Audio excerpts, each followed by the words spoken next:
153. That's how many times Ford told its own customers last year that something was wrong with their car, in one single year. In 2025, Ford recalled nearly 13 million vehicles, more than the next 9 automakers combined. Ford has agreed to pay a $165 million fine. A $165 million fine, the second largest in NHTSA history. In 2026, they're already past 12 million, with half the year still to go. Ford says this is progress. Ford says they're being proactive. Ford says their quality has never been better. Here's what they're not telling you. That same spin has been repeated every single year while the numbers kept climbing. The numbers? Let us start with what is actually happening right now, because the scale of this is difficult to absorb. In 2025 alone, which automakers had the most recalls in recent years? And topping the list is the Ford Motor Company. Ford Motor Company issued 153 separate recall campaigns covering 12.96 million vehicles. The previous industry record was held by General Motors at 77 recalls back in 2014.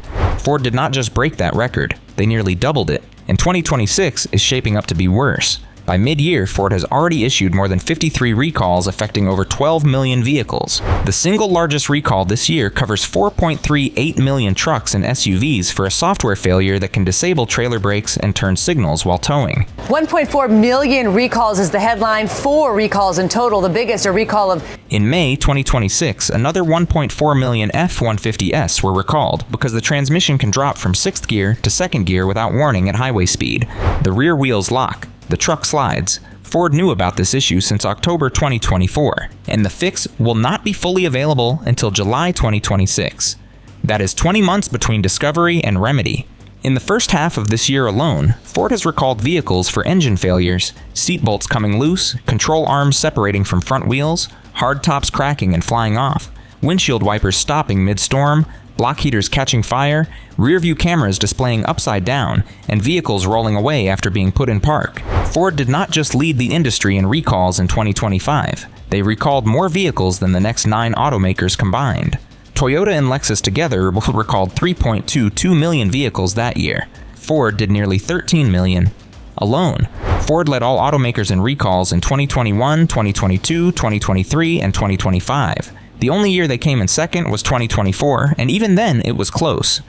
The official explanation: Ford has a story for all of this, and it sounds almost convincing. CEO Jim Farley has told investors and journalists that Ford is choosing to recall vehicles proactively.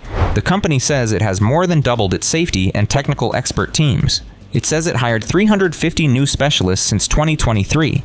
It says 80% of its 2026 recalls involve software fixes that can be done over the air or during a quick dealer visit. The message is clear. We are not worse. We are just more honest. Here is what they are not telling you. The reason Ford suddenly became so proactive has a name. Ford will now have to pay the government $165 million. In November 2024, NHTSA fined Ford for failing to recall vehicles with defective rear-view cameras in a timely manner. Not for the defect itself, for hiding the clock, for delaying the recall. That fine was the second largest in NHTSA's 54-year history, behind only the Takata airbag scandal. Under the consent order, Ford was required to pay $65 million up front, hold $55 million in deferred penalties, and invest $45 million in new safety infrastructure. An independent third party, chosen by NHTSA, not Ford, now oversees the company's recall decisions for 3 years. Ford was also required to go back and review every single recall it had issued in the previous 3 years and file new ones if necessary. That is not proactive. That is a company that got caught, got fined, and was forced to open every drawer it had been keeping shut. Ford was required to build an entirely new safety data analytics infrastructure, a new multimodal imaging test lab, a VIN-based traceability system. These are things that should have existed already at the second largest automaker in America. The fact that a federal regulator had to force Ford to build them tells you everything about how the company was operating before November 2024. The quality they chose not to build. Now we get to what Ford will never say out loud. The recall crisis did not start in 2024. It started with choices Ford made years earlier about how to build its cars. In 2023, Ford's warranty costs hit an all-time record of $4.8 billion. In one single quarter that year, warranty and recall costs reached $2.3 billion, roughly $25.5 million every single day.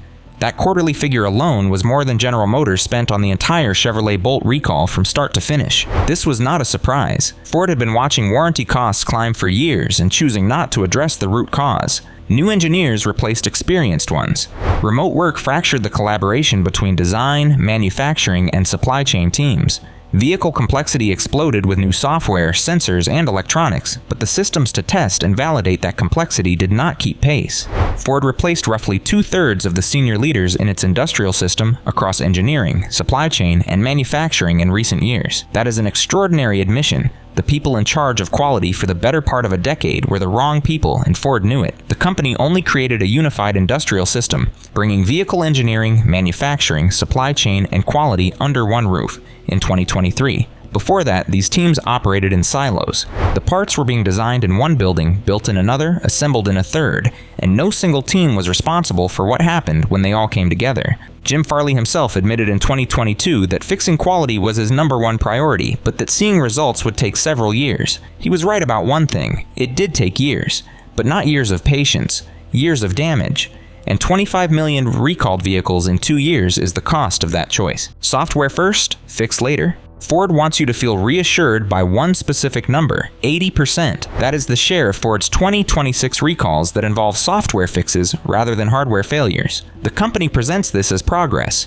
No parts needed, just an update. Like updating your phone. Here's what they are not telling you. If 80% of your recalls are software problems, that means you shipped vehicles with unfinished software to paying customers. The rear view camera that displays upside down. The trailer module that loses communication and kills your brake lights while towing. The transmission that drops 4 gears without warning. All of these are failures that should have been caught before a single customer took delivery. Ford now runs hundreds of thousands of automated test scenarios on its software before production. That is a good thing, but it also tells you what was happening before. They were not running those tests.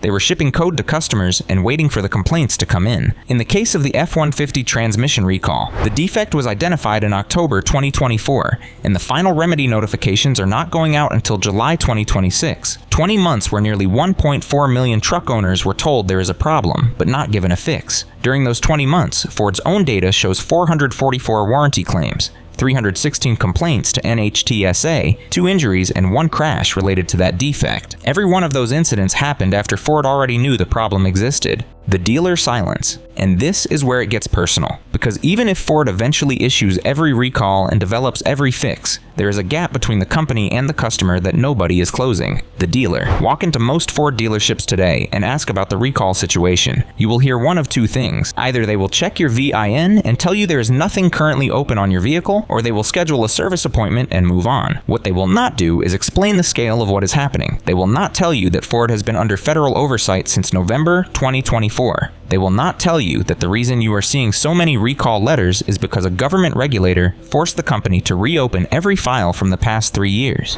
Digital Dealer, a major industry publication, published guidance in March 2026 specifically coaching Ford dealers on how to handle the 4.38 million unit trailer recall. The advice was operational. Manage appointment scheduling, proactively identify affected VINs, train your service team on customer messaging. Notice what is missing from that list: honesty about why it is happening in the first place. Dealers are trained to manage the customer experience. They are not trained to explain systemic quality failures, and Ford has no incentive to change that. Every recall handled quietly at the service counter is a crisis that never becomes a conversation: the human cost. Let us talk about who actually pays for this. Not Ford, not the executives, not the shareholders. The person who pays is the one who drove that truck off the lot and trusted it with their life. Imagine you own a 2016 F-150. You bought it because your father drove an F-150 and his father before him. Then one day, your transmission drops from 6th gear into 2nd on the highway at 65 miles per hour. Your rear wheels lock, your trailer pushes you sideways. Your family is in the cab. Ford says they are aware of 2 injuries and 1 accident related to this defect as of April 2026, but 444 warranty claims, 316 complaints filed with NHTSA, more than 100 field reports. Those are not statistics. Those are families. Here's the part that should make you angry. Ford's warranty costs peaked at $4.8 billion in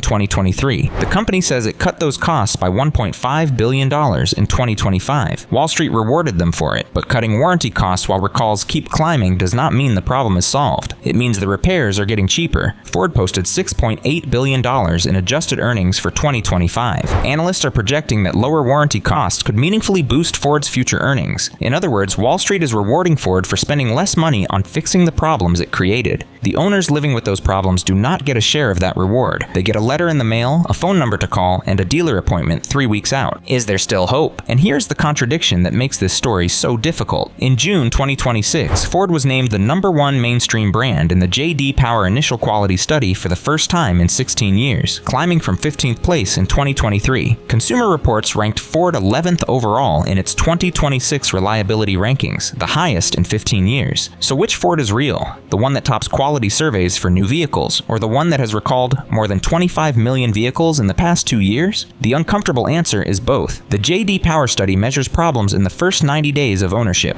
It tells you the car you're buying today is better built than the one they sold 3 years ago. It does not tell you what happens at 100,000 miles, or after 5 years of heat cycles slowly degrading your transmission's electrical connections. J.D. Power's own vehicle dependability study, which measures 3-year ownership, still ranks Ford 19th with 228 problems per 100 vehicles, well below the industry average. Ford is building better new cars. That part appears to be true, but the 13 million vehicles they sold before they fixed their process are still on the road, and those owners are still getting recall letters. Check your VIN, go to nhtsa.gov/recalls or ford.com/support/recalls. Do not wait for the letter. Do not wait for the dealer to call. Check it yourself today.